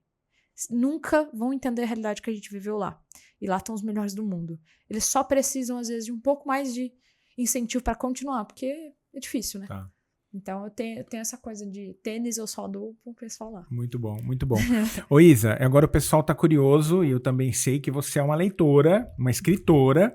E vamos falar um pouquinho de leitura agora. Ia ser muito sacanagem, né? Escrever o livro e ler. Não, eu sei que você é uma baita leitora. Você tá todo dia lá de manhã com com o seu livrinho lá, fazendo os retomei, estudos agora da glicose que você está estudando, né? Mas você acha que, assim, olhando para sua jornada, principalmente nesses últimos tempos aí de maratona, Quênia, tem algum livro que você acha que teve uma influência grande na sua mentalidade? Vamos falar de influência, Dilson? Eu estava lendo minhas coisas. E aí, assim, a mentoria não era para ser para mim, era para ser para ele. E aí ele falou, olha, tem um cara que você precisa ler. David Goggins. E eu, cara, mas eu tô lendo. Aí ele começou a falar do livro, e até que... Então, assim, eu já tinha feito maratona quando eu li David Goggins. Tá. Já tinha lido um dos livros mais importantes que serve para mentalidade, não só para o lado financeiro, do Tim Havieker lá. Segredos da Mente Milionária. Segredos da Mente Milionária. Que foi o primeiro livro que tinha de autoajuda, vamos dizer assim, que eu li. Que quando eu conheci meu marido, ele viu e falou, fudida financeira, acho que eu preciso dar uma melhorada, senão vai lascar comigo. E foi o primeiro livro que ele me indicou, ele me deu o livro para ler. Eu demorei até para entregar e falei, cara, eu preciso ler. E esse livro tornou um livro de cabeceira e primeiro livro de ano sempre porque a gente muda a cabeça, mas às vezes a gente volta nos padrões, né? Então é importante manter longe. Uhum. Então esse foi um livro assim que eu comecei a entender que tudo eu tinha crença para alguma coisa que levava para a vida financeira, mas eu usava para isso, para outras coisas. Tá bom. Era o que eu falei, por exemplo, você nunca sonhou com o Quênia? Achava que não era para mim. Então era a mesma coisa de, eu posso ter dinheiro, mas até um ponto. Tá bom. Né? Então, isso foi importante. E até teve uma crença muito assim, eu sou muito leal, né? A família tem um valor família muito grande. Então, todas as vezes, esse livro fez com que eu entendesse que todas as vezes que eu conseguia um preceito financeiro grande na minha vida, eu pedia as contas, eu me endividava de volta, porque eu tinha que ser leal à minha mãe. Tá bom. Então, assim, ela valorizava aquela coisa de, o rico vai ficar sozinho, vai ficar sem família. Então, esse medo interno, eu só fui entender com esses livros. Então, o livro para mim foi uma liberdade. E o David Goggins, quando eu entendi tudo, assim, eu li os dois, né, de uma vez, eu entendi todo o resto, assim, sabe, a conexão, tudo que eu fiz na minha vida. Foi, cara, foi igual a mim. Você ligou os pontos. Foi isso. Então, eu entendi, assim, que, de fato, muita coisa, eu fazia 40% da minha vida. Eu podia ter ido até 100%, mas eu não fui, eu larguei mão. Então, a história que você deixou, fez um spoiler. Sua mãe deixou você ir pra USP. Eu passei e foi muito assim. Não leve a mal, tá, gente? Mas ela falou, você tem que trabalhar. Não é vagabundo pra ficar lá o dia inteiro estudando, não, minha filha. Quem vai te sustentar? E na época, meu avô ia me sustentar. E olhando de fora hoje, ainda bem que ela falou não. Eu fui para outro caminho, fiz a bolsa de outro jeito, fui estudar da mesma forma, me formei em Direito, fiz a faculdade. Sabe assim, foi umas coisas assim que, se ela tivesse deixado, eu ia acostumar que alguém sempre ia bancar. Uhum. Que era só me lançar que alguém ia vir e dar o caos. Tá. E a vida não é assim, né? A vida não é assim. Ela não vem de presente. Então, assim, quando ela falou não, você não vai, na época eu fiquei, nossa senhora, movi céus e terras e não consegui. E fiquei morrendo de ódio dela. Hoje eu entendo. E quando eu vejo a história do Goggins, que ele consegue ressignificar, eu falo, cara, ele entendeu tudo quando ele ressignificou. Porque os meios que os pais têm de trazer algum significado pra gente na vida, foi o que eles aprenderam. Sim. Então, a história dele, assim, ele é o cara que... Nossa, eu só tenho tempo para ler um livro na minha vida. Então, lê ele. Leia Nada Pode Me Ferir. É isso aí. Esse, assim... Esse, pra mim, esse é o cara. Esse foi diferencial, tá? E fora esse, dos Segredos da Mente Milionária, que você falou, que é sobre mentalidade, pra setar e tal, teve um livro que você julga que foi, assim... Divisor de Águas? Divisor de Águas. Aquele mais importante, Poder do Hábito. Charles Duhigg. O Poder do Hábito. E foi um livro pra mim que foram várias mudanças, não só de aplicar aquilo que eu aprendia no livro, que eu falava, imagina. Eu comecei o que ele fala, se muda móvel de lugar, você às vezes acorda de noite, bate o pé, não sei o quê. E eu, cara, imagina, eu vou tentar. E de fato eu não sabia, mas sabe assim, porque é inconsciente. E eu falei, cara, esse cara foi muito assim. Só que eu nunca tinha lido livros tão grandes. Ele é denso, né? Ele é um livro chatinho. Ele é chatinho. Pra ler. Então, assim, quando eu consegui concluir, Foi outra... Cara, eu peguei o hábito da leitura, sabe? Porque eu fui até o final daquele livro. E tinha muito livro menor que eu, às vezes, abandonava. Tá bom. E aí me sentia culpada. Então, aquele livro também teve 2 significados. Entender como funciona a minha cabeça nos hábitos. Tá bom. E essa virada de... Cara, eu preciso de um comportamento que eu vou ter esse livro até o final. E não vai ser fininho, não. Ele é um livro bem profundo, né? Ele é um pesquisador, deixar a preguicinha né? de lado e... Tá. É mais técnico também, mais técnico. né? Então, existem outros livros que podem... se fosse pra galera que tá começando o hábito agora, eu fosse indicar, tem o Mude Seus Horários, Mude Sua Vida. Eu já vi. Tem umas bolinhas coloridas. Eu não gravo assim, né? o nome de autor, tá? Tá. Não consigo. Assim, é só quando... Por exemplo, David Goggins. Não tem como. Não tem como. Porque é o cara, né? Sim. É a história dele. Mas esses livros que são mais sobre... Não é sobre a história do cara, mas é sobre uma metodologia. Eu gravo a metodologia. Tá. Então, esse, por exemplo, de mude seus horários, mude sua vida, ele pra mim é essencial pra quem quer mudar hábito. Tá bom. Vai desmistificar esse negócio de eu sou matinal, eu sou noturno. Esquece isso. Tá. Eu leio livros sem amarra. É bem legal. Legal. Isa, e quais 3 livros você julga, assim, que leitura obrigatória? Fora esses, assim. Nossa. Você fala assim, tem que ler porque é necessário. Aquelas, o meu. O da Isa. Atleta da Vida Real. Não, sem sacanagem. Vamos lá. Pode ser o Segredos da Mente Milionária, tá? Se você achar que faz sentido, porque eu acho um baita livro também. É que eu vejo ele didático pra falar de dinheiro, sabe? Sem julgamento, sem nada, assim, tem Natália Arcuri, tem Thiago Negro e tal, mas os caras vieram depois, entendeu? Já existia. E a base deles também é o cara. Sim. Então eu gosto assim, aonde esse fulano aprendeu isso quando trouxe isso pro Brasil? Porque a gente sabe que quando chega no Brasil, a maioria é segunda mão. Sim. Então assim, de onde que ele chegou aqui? Sabe? Tinha um cara aqui. Então eu gosto desse. Mas, deixa eu pensar aqui. Dale Carnegie. Como fazer amigos e influenciar pessoas? Como fazer amigos e influenciar pessoas. É uma leitura obrigatória por relacionamento. As pessoas não sabem fazer o raio do network. Eu tenho raiva da palavra network, porque as pessoas não sabem. Não sabem o que é isso, né? Porque falam pra mim assim, nossa, você faz um network super bom. Mas eu não tô pensando no raio do network. É natural, né? Eu vou falar com você, igual eu conheci você lá, porque, a gente tá conversando e eu me interessei por aquilo. Se eu não me interesso por assunto, por aquilo que a pessoa... Às vezes até o comportamento da pessoa, eu só me desconecto e tá tudo certo. Agora fica aquela forçação de barra. Não, eu não gostei da pessoa, mas o que ela faz cola com o meu negócio. Cara, esquece. É uma merda isso, entendeu? Sim. Então ele ensina de algumas... Pra quem, né, de certa forma consegue pegar. Esse é um, Segredos da Mente Milionária, e o outro, deixa eu pensar. Eu vou ter que indicar esse que eu tô lendo agora. Que eu tô quase da glicose? Conte pra gente. Da glicose. Existem muitos preceitos alimentares que são muito parecidos com os preceitos financeiros. As pessoas acreditam em muita coisa. Então, tem uma coisa que eu aprendi no técnico de nutrição que eu sempre detestei, que é a porra da pirâmide alimentar. Se ela funcionasse, não tínhamos apenas 12% dos norte-americanos com flexibilidade metabólica ok. Tá. Quem diz isso são os Jesus, né? Isadon. Tá. E esse livro, ele fala de forma muito didática de como você pode fazer uma dieta sem ficar com tanta caloria. Tá bom. Porque é um saco. Ninguém consegue ficar o dia inteiro marcando o que come. Quantidade, peso. Nem sempre você tem uma balança em casa. Aí você come 10 gramas, aquilo fica na tua cabeça. É muito ruim. Tá. Então existe uma ordem para eu comer a comida? Como que eu faço isso? E eu fui reparar, depois de ler esse livro, eu até comentei com meu marido, o meu filho, por instinto, que ele não sabe, é instinto. Claro que quem faz o prato dele sou eu, mas é instinto. Tá bom. Então, eu comecei a perceber como ele come. Ele come exatamente como tá no livro. E eu falei, cara, essa mulher é um gênio.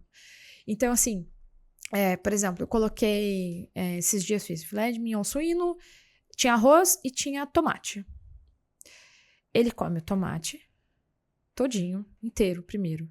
E, é um tempo, hein? Que criança leva um tempo. Que a gente briga, porque a gente não presta atenção no que come. Aí ele foi comer a carne e depois ele comeu o arroz. Aí as pessoas falam assim pra mim, nossa, Valentino engorda. Nossa, ele faz exatamente isso. Por quê? Porque nosso corpo precisa receber primeiro uma como se fosse uma malha de fibra Tá. para receber os outros Entendi. nutrientes e não dar pico de insulina. Ou seja, tem a Se ordem você certa. começar pelo arroz, você deu pico de insulina, os outros alimentos vão ficar no seu estômago um pouquinho mais de tempo, vai fermentar um pouco, você vai falar que a carne te traz problema. Entendi. Então era o contrário. E aí ele nutre primeiro ao corpo, depois ele dá um pouquinho de energia que sobrou. E nisso não dá o pico que a gente tem. Eu falei, cara, se o meu filho me ensina demais, né? Aí eu olhei e falei, ele come exatamente assim. Aí eu comecei a testar tudo que eu dou pra ele, sabe? Uhum. Então, assim, suco a gente evita. Ele geralmente come. Ele não vai comer 2, 3 laranjas. Ele chupou, às vezes, meia laranja e ele não quer mais. Entendi. Saciou, pô. E aí é onde a gente aprende no livro, por exemplo. Quantas vezes você obriga a criança a comer porque tem que comer até o final? Às vezes ela tá saciada e foi você que fez o prato, não foi ela. Uhum. Então, assim, é um aprendizado contínuo que eu tenho, graças a Deus, em casa eu tenho essa prática. Tá. Então, o que eu aprendo ali eu levo, mas é a forma simples, sabe? De, tá, você não quer deixar de comer seus cereais de manhã, então vamos experimentar fazer deixar ele por último. Consequentemente, você vai comer menos, porque você já lutou.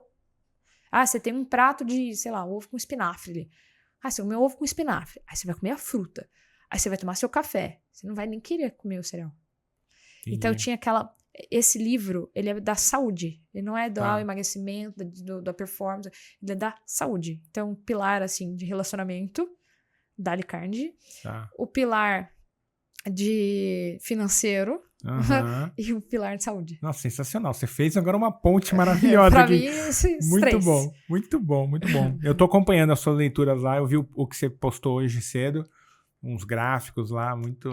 Eu tô fazendo esse controle. E ainda calhou, eu não sabia que ela tinha feito esse controle de glicemia com o mesmo sensor que eu tô usando. Tá. Então, ele tem esse gráfico de quando dá o pico de insulina, significa que você só tá queimando aquilo que você comeu e não aquilo que tá estocado, que é o que Tá a gente bom. quer queimar. Então, o ideal é você achatar essa curva de insulina. Como bom. você faz isso? E aí, você faz isso a vida toda. Não é mais pra você ficar contando caloria. Então, por vezes, eu já vi que eu tô no mesmo peso, mas tô mais magra. Tá bom. As roupas falam bastante isso, a aparência. Eu tiro bastante foto pra conseguir ter essa noção, que a gente se vê todo dia, né? Sim. A pele melhorou demais, então eu comecei a ter esse retorno, esse feedback do corpo muito rápido. Tá bom. E eu falei, cara, é isso aqui. Esse livro, assim, é ideal. A Revolução da Glicose, é isso? A Revolução da Glicose. Muito bom. Muito É bom. sensacional. Muito bom. Ô Isa, o que pra você é óbvio e as pessoas não percebem? O que pra mim é óbvio. Nossa. Ó, Que pergunta. vou falar o meu. Pra mim é óbvio que com disciplina eu chego em qualquer lugar. Pra mim é óbvio que todas as responsabilidades são individuais. Autorresponsabilidade. Pra mim é assim. Não existe responsabilizar terceiro. Eu aprendi isso, inclusive, no direito. Responsabilização de terceiros. Não existe. Então, se eu fosse hoje doutrinadora do direito, é o primeiro preceito que eu ia lutar contra. Vou fazer esse paralelo. Tá. Quando você compra um carro, você ele também compra o seguro do carro. Tudo você responsabiliza o seguro. Uhum. Mas quem tem que pagar o seguro? A responsabilidade é sua. O seguro vai fazer a parte que você contratou. Mas você só tem o seguro porque a responsabilidade é sua. Você vai pagar a franquia. Ué, mas o seguro não tem que cobrir? Tem um contrato. Você que bateu. A responsabilidade é sua. Então, assim, mas e o fulano que freou? A responsabilidade é sua. Às vezes é você que não tá prestando atenção, é um trânsito, não sei o quê. Aí você quer acalorar a situação para passar a responsabilidade pro outro, principalmente no Brasil, que a gente não gosta de perder em nada. A responsabilidade é sua, cara. Sensacional. Ponto. Não existe... mas o terceiro... Quando um não quer, dois não faz. O terceiro só aconteceu. Tá. Por responsabilidade de ambos. Adorei. Eu adoro isso. Eu tô alinhado com isso também. Às vezes as pessoas, elas... Quando tá tudo bem, o mérito é nosso, né? Quando dá errado... Não, eu cansei de coloco a falar. culpa A onde? gente entrou nos vieses financeiros esse ano e que eu olhei e falei, a gente errou. E não foi ele que errou, eu errei. A gente errou.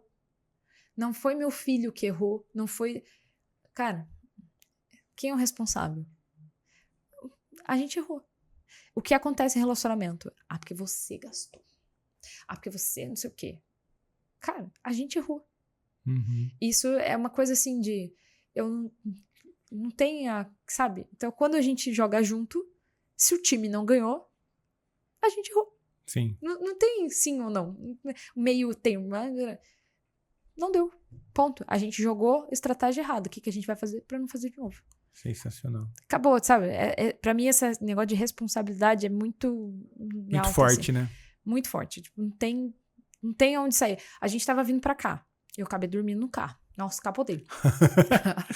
Eu capotei, eu já tava, sei lá, maquiagem e tal. Quando chegou, eu falei, cara, que rua que a gente tá? Sabe que você fica, meu Deus, né? Uhum. E aí, não, porque entra por ali. Eu, não, é aqui. Começou discussão leve, porque você tava dormindo e eu que tava dirigindo. Uhum. Cara, eu errei de ter dormido. O compromisso é meu. E ele errou de não ter visto a rua. Cada um no seu erro, cada um na sua responsabilidade. Mas a galera hoje em dia, ai, não pode chamar de culpa. Ai, não pode ser. Não pode, cacete. Você errou, acabou. A culpa é sua, ponto. É até mais fácil de você encarar a vida, assim. Eu prefiro. Muito bom. Ô, Isa, o que você considera uma vantagem competitiva pra você hoje? Relacionamento. Concordo 1000%. Relacionamento. É assim. E pra você é muito fácil isso, né? Porque, assim, igual você falou, o networking, ele tem esse estigma, às vezes as pessoas são mais interesseiras, e você trouxe essa fala anteriormente, que é o relacionamento genuíno e ser intencional Eu e já tudo fui, mais. eu sou intencional quando eu quero alguma coisa assim. Por exemplo, foi na mentoria do Joel. Eu entendi quem é que tava lá. Então, quando o cara tá fazendo comigo entrevista pra ele vender pra mim, eu também quero saber quem é que vai estar lá, porque senão tem que interessar pra ambos os lados. Uhum. Tá, cheguei lá. Como eu faço para me destacar no meio de 40 pessoas? Porque são 40 pessoas muito bem-sucedidas. Sim. Como eu faço pra chamar atenção ali? Então, primeiro eu vou chamar atenção pra mim. Então, eu vou valorizar o meu passe. Então, como eu faço isso? Já sei, eu vou usar da interação que eu tenho com o Joel para fazer perguntas inteligentes, da quais vai sanar uma dúvida minha e da sala. Então, eu não faço pensando em mim. Eu tento generalizar aquela pergunta para que aquilo funcione. Outras pessoas vão falar, conectei, faz sentido. E aí a pessoa fala, pô, aí ela vai vir falar comigo, pô, aquela pergunta lá, não sei o que você fez, não sei o que lá. E foi exatamente assim. Então, tá falando, não sei o que, tá, tudo bem. Eu não quero saber do jogo de agora. Eu quero saber tal. Aí todo mundo, eu também. Porque a gente tá lá pra aprender. Todo mundo tava... Então eu parto dessa premissa. O que serve pra mim, que serve pra todos. Boa. Sempre. Porque network, geralmente a galera vem, o que serve só pra mim. E aí a pessoa fala, não deixa o outro falar. Então eu sempre fui de, que legal, tá, mas o que você faz? De onde você é? Como você fez pra chegar aqui? Você tá em que hotel? E aí vai estabelecendo um automático. Mas gostei dessa pessoa, quero saber dela. Não gostei, que legal, obrigada. Beleza, vida que segue. Ponto. Então teve várias pessoas lá que não me conectei. Eu não salvei, né? Eu não salvei nenhum número do WhatsApp, sabe? Tá no mesmo grupo, eu não salvei. Tem gente da assessoria que eu treino que eu falo bom dia. E tem gente que eu corro do lado, converso do lado. Entendeu? É saber que, é legal, a pessoa tá conectada, faz sentido, nós temos valores parecidos. E quando não tem, tá tudo bem. Não vou destratar a pessoa por causa disso. E se eu tiver que ajudar, eu vou ajudar, mas vai ter um limite. Sim. Muito bom, adorei. E realmente, concordo, você é muito forte em relacionamento mesmo. Thiago Brunet tem um livro pra isso também, né? Que é o especialista em pessoas. Ele vai lançar um novo, né? Você Lançou.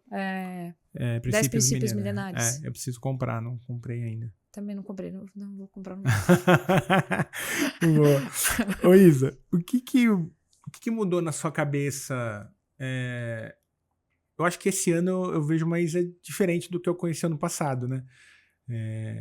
O que mudou assim na sua cabeça? O que você fala assim, nossa, esses 6 meses aqui eu derrubei esse mito. Teve algo que você mudou forte esse ano na sua cabeça, na sua mentalidade? Nossa, muito. Muito. Primeiro que uma das coisas que eu quebrei na cabeça assim mesmo era que eu preciso ganhar dinheiro a todo custo. Nem que eu tenha que sacrificar a minha saúde. Então eu tava com isso, que é a mesma coisa que eu fiz lá atrás. Com 15, 16 anos. Eu não preciso viver assim. Se eu viver assim, eu vou viver pouco. E viver pouco não significa que eu vou morrer cedo. Significa que eu não vou viver, vou sobreviver a trancos e barrancos a custo de dinheiro. Então, assim, eu passei a... O que eu faço que eu não abro mão? Tá, entendi. O que eu vou fazer que isso aqui... Não importa o que eu vou estar caindo... Então, assim, uma das coisas que eu ouvi...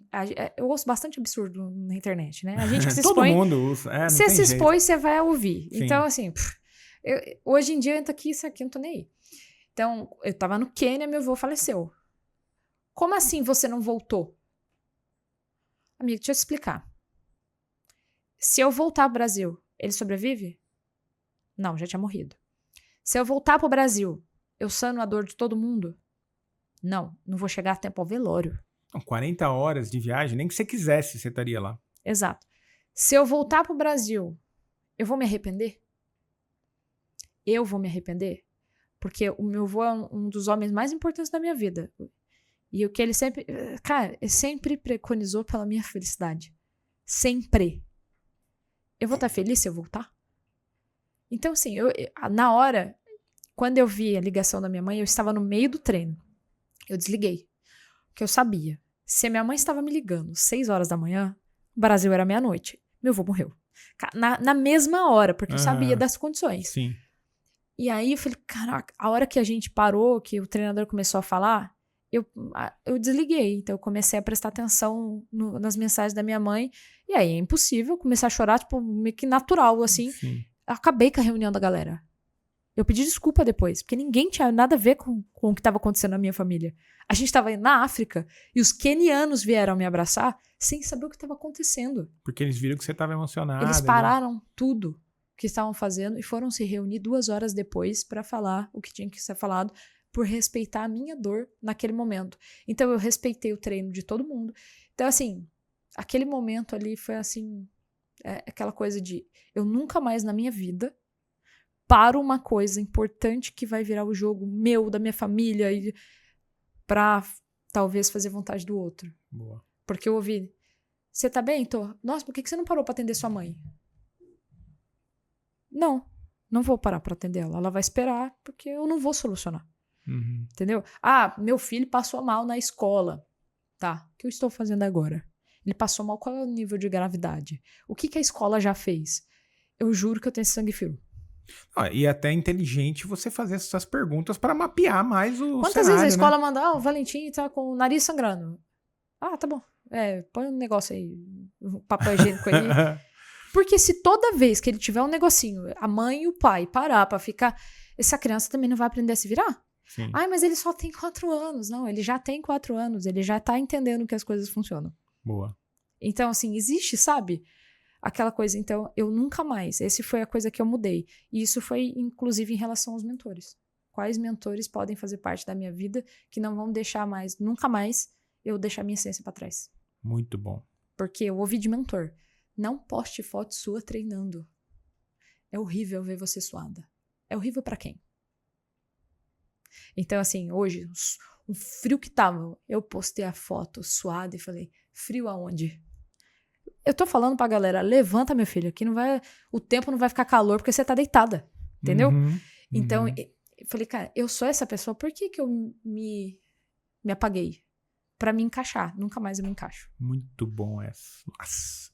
Golaço essa, hein, gente? Golaço. Ô, Isa, se você estivesse aqui no meu lugar, quem você gostaria de entrevistar desse universo da leitura, assim? Nossa. Os editores, um autor internacional, nacional. Quem que você teria curiosidade de bater um papo? Ai, meu Deus. É que eu não falo inglês, mas se fosse... Não, o Google resolve. Tim Ferriss. Tim Ferriss. Eu tenho vontade de perguntar pra ele, você história de trabalhar 4 horas por semana? Porque Foi nunca funcionou. O primeiro livro clickbait da história foi o eu vou dele. falar, e responde aí pra mim com essa história. E o cara que eu não sei falar o nome, o Russell. Esse cara. Russell Brunson. Não sei falar. Segredos do... Como é que é o nome do livro? Segredos... Tem o segredo do tráfego, tem o segredo... Então tudo quanto é segredo, né? Ele, pra mim, é o cara do marketing. Boa. Ele é o cara... Porque ele entendeu como que as coisas funcionam com os funis, não sei o quê. E, na verdade, ele só colocou em prática o que é comportamento humano. Voltou Esse pro cara, óbvio. ele é muito Voltou óbvio. pro óbvio. Ah, você gosta da isca? Tô aqui. Tá. Agora compra. Porra, Muito cara, bom. muito bom. Pô, o Tim Ferriss eu gostaria de entrevistar também. Você alugou um triplex aqui na minha cabeça Tim agora. Ferriss ia ser... A primeira pergunta falar, me explica essa história das 4 horas de verdade, sem clickbait. Muito bom. Quantas horas você trabalha por dia hoje? Por dia. Que eu duvido 4 horas por semana. Por semana. Merda. Impossível, né? Impossível. Impossível. Ô, gente, antes de a gente encaminhar aqui para os próximos passos da Isa, eu esqueci de falar uma coisa óbvia, mas vocês relevem que eu sou um podcaster novo. A Isa tem um podcast chamado Maratonando Histórias, que eu já fui lá, inclusive, e eu vou deixar o link aqui no episódio. A Isa faz tanta coisa que eu tropecei no óbvio. Não falei que ela é host do podcast Maratonando Histórias. Quais são seus próximos passos, Isa, para esse ano? Eu sei, mas quais são a meta aí para os próximos meses? A primeira coisa que eu tomei coragem de fazer foi começar a faculdade que eu vou terminar, que é a nutrição. Hoje eu entendo que, assim, por muito eu remoer, sabe? Nossa, eu tenho 30 anos, eu vou começar a faculdade de novo. Pô, nossa, vai levar 4. Não sei, pô, não era pra ser, porque não deu certo várias vezes. É porque não era o tempo de dar certo. Não era pra ser naquele momento. Eu precisava entender outras coisas na jornada pra, de fato, começar isso e falar, agora eu tô pronta pra essa profissão e agora eu sei até onde eu quero atuar. Então, eu vi o gap que não tem pra mim. Então, eu não acho profissional pra mim. E não que os profissionais sejam ruins, muito pelo contrário. A minha nutricionista, por exemplo, hoje, de alto rendimento, ela atende vários atletas, mas eles não têm o passado que eu tive. Eles não têm os gatilhos de comportamento compulsivo que eu tive, de suicídio que eu tive, sabe? Então, assim, várias coisas assim que eu falei, cara, mas eu consigo. O que falta? O raio do diploma. Então, eu vou ter que ir atrás do diploma e vai ser o longão. Né? O longão aí. São Muito 4 bom. anos que eu comecei. Esse, assim, é o primeiro coisa que eu vou fazer, que não tem o que... Não é negociável mais. Não é mais. Entrou. E entrou com o apoio do marido, né? Muito Porque se ele falasse assim, porra, vai fazer 4 anos de faculdade, isso ia dar uma desmotivada. Aí ele falou, não é seu sonho? Então faz. Foi tipo minha mãe, você quer fazer, faz você. Tipo, problema seu. Não me põe nisso, né? Mais ou menos por aí. Muito bom. Nossa, você falou uma coisa agora que veio um insight aqui, que eu tava ouvindo um episódio do Thiago Brunet esses dias atrás, do podcast dele, não lembro quem foi o entrevistado, que ele falou que a maior resposta de Deus para quando você deve fazer algo ou não, quando o seu cônjuge confirma. E demorou pra confirmar, né? Eu sou tipo água na pedra, até furar. Não, porque eu fiz nutrição, comecei presencial na época, né? Tá. Antes da pandemia. E foi assim, eu fazendo faculdade e ele trabalhando e tal. No primeiro dia de inauguração do escritório dele, da loja que ele tinha, inundou tudo. E ele precisava do meu serviço de advogada. Ali eu comecei a trabalhar com ele. Foi assim, foi por causa do sinistro. E aí eu falei, cara, eu não tô conseguindo dar conta. Bem, eu dava conta, mas não é só por fazer. Eu detesto fazer por fazer. Eu só vou pegar o negócio se eu de fato fizer bem. Tá. E aí eu falei, cara, ele não me pediu, não foi nada disso. Eu cheguei e falei, a partir de hoje eu trabalho quantas horas forem necessárias aqui. Aí ele falou, o que você vai fazer com a faculdade? Eu falei, eu tranquei. Aí ele ficou olhando pra minha cara com aquela cara de... O que você fez? Meu Deus, a gente tá em outubro, tipo, termina o semestre. Eu falei, eu já tinha perguntado lá, se eu tivesse terminado o semestre, eles iam deixar como tem que fazer 2 semestres, então não vai resolver, eu vou... E a gente só tinha horário pra entrar. Tá. Nisso veio o Valentim. Então, assim, não era pra era ser momento. naquele momento, sabe? Tá. Então, hoje eu entendo que existe... Teve o clique dos 30 anos, tá? Eu fiz 30 anos com as coisas... É muito esquisito. Dá uma clareada, né? Tipo assim, eu não dependo dessa pessoa. Nos 40 disso. Dá o clique de novo, tá? Então. Mas pode demorar agora. Dá o clique de novo. Pode demorar. Não precisa ser tão rápido assim. Mas eu percebi isso, que as minhas escolhas passaram a ser mais autônomas. Tá. Assim, e tanto me importo. A única que eu falo, cara, a pessoa que tem que estar no grau comigo ali é o marido. Boa. Se ele falar, bora, vamos fazer, ok. Se ele ficar, ali eu tenho um passo atrás. Ali, ok. Agora, vem o fulano da internet falar, fala com a minha mão. Sim. Muito bom. Não tem isso. Muito bom, Isa. Uma pergunta final aqui pra gente caminhar. Primeiro, adorei o papo. Se você hoje fosse escrever uma autobiografia, uma editora grande entrou em contato com você e falou, Isa... Se quiser, pessoal, fica à vontade. Tá pronta, né? Tá pronta. Se você fosse escrever uma autobiografia, o que você escreveria? Qual parte você teria mais orgulho da sua história até agora? De conseguir honrar os meus pais. Boa. Porque isso foi, assim, a maior virada de chave que eu tive na minha vida. Por muito tempo eu culpei meu pai de ter ido embora. Por muito tempo eu culpei minha mãe das N surras que eu tomei. Mas eu culpava, assim, tudo que eu fazia. Eu terceirizava a culpa. Tá. Mas porque eu não tive pai. Porque pra você é fácil. E eu tinha inveja das minhas amigas. Minha amiga vai casar, a mãe tá toda empolgada no casamento. A minha mãe não teve essa empolgação. Então, assim, eu tinha essa inveja, sabe? Essa coisa, assim, que eu carregava, parecia que eu tava carregando uma pedra nas minhas costas. Tá. E quando eu consegui entender isso, e eu achei que eu ia entender isso quando o Valentim nascesse, demorou. E quando eu consegui, pum, o Valentim já tinha, 2 anos. E eu falei, nossa, hoje eu acho que eu entendo. Porque ele tava fazendo as birras e eu tava ali furiosa, assim, com ele. E eu falei, meu Deus, eu tô furiosa com uma criança de 2 anos. A minha mãe ficava furiosa comigo. Ali foi onde foi o primeiro clique, assim. Então, se eu fosse a parte mais importante, seriam os meus pais. Muito bom.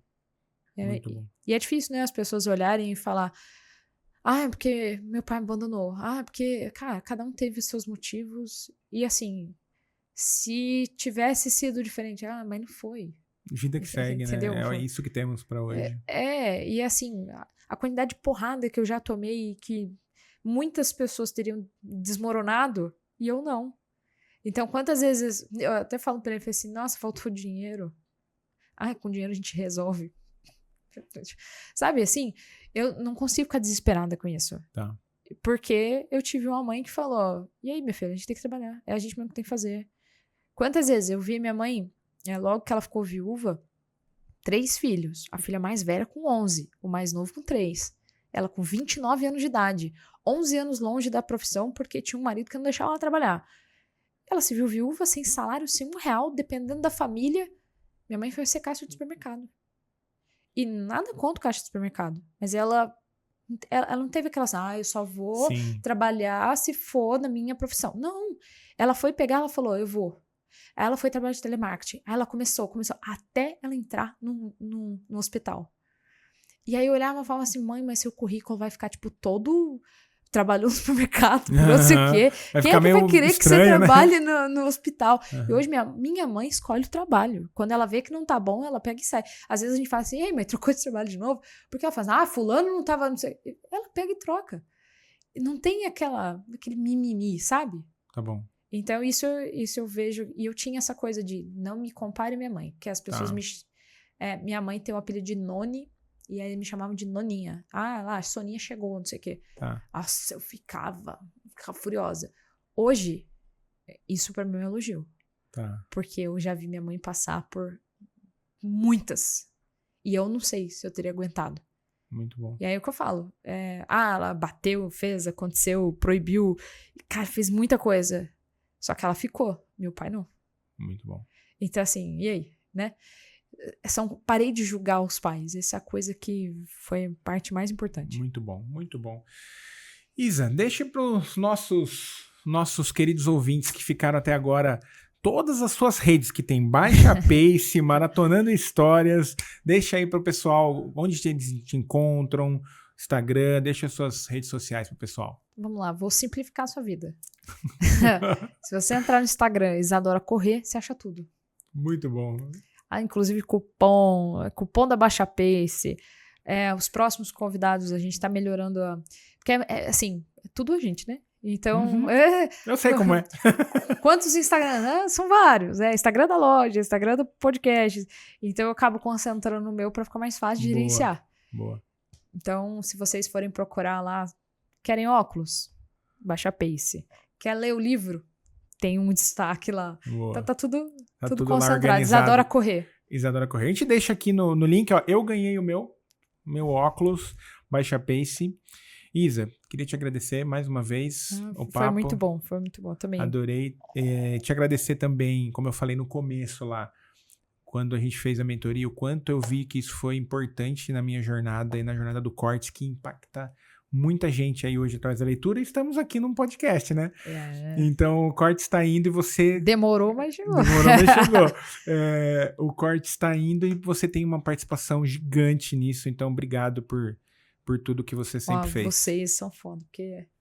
Porra, toda vez a Liane ganha prêmio, me manda mensagem pra agradecer. Eu falo, cara, não fiz nada, mano. Não, fez sim. É Lei 1 de 48 das Leis do Poder, não ofusca o Billy do Mestre. Pô, isso aí, vocês são foda. Então, obrigado de verdade. E espero que vocês tenham curtido aqui o episódio. Vamos deixar todos os links aqui, mas só o da Isa, só o Isadora Correr. E mais uma vez, te agradeço. Se despeça do nosso pessoal que ficou aqui com a gente. Nossa, imagina, eu que agradeço a todos vocês aí que estão ouvindo. Se vocês não gostaram de alguma coisa, é isso. Não tem muito o que fazer, não né? Não tem o que fazer. Vocês gostaram? Vai lá, fala, pô, gostei de tal coisa, minha vida é parecida com isso aqui, que eu tenho certeza que sempre tem um... Sempre tem um ponto de conexão, né? Mas agradecer vocês terem ficado aí até o final. Muito bom. Gente, todas as quartas-feiras, episódios, principalmente vocês estão assistindo no YouTube e não estão se inscrevendo no canal. Ah, e sabe uma coisa importante? Mande. Ó, vamos lá. Sabe aqueles grupos da família? A gente fala isso no podcast e é importante. Tá. A pessoa vai te mandar bom dia. A tia, geralmente. A tia ou a sua mãe, né? Vai te mandar bom dia. Ah, bom dia. Aqueles bom dia colorido que manda pra todo mundo. Você fala, tem um episódio aqui pra você. Pá! Episódio da disciplina, sabe? Pá! Boa. Encaminha no grupo da família. E fala assim, olha, falaram uma coisa que foi pra você. Pra você, pra você. E aí isso aí ajuda, porque grupo é bom. É, muito bom, gente. Então, se viu, né? Mentor aqui, já direcionando aqui vocês. E é isso. Tem que curtir, tem que compartilhar, se inscrever no canal principalmente também e passar essa mensagem pra frente, que o papo foi muito bom. Todas as quartas-feiras, episódios novos, às 7 horas da noite. E até a próxima. Tchau, tchau.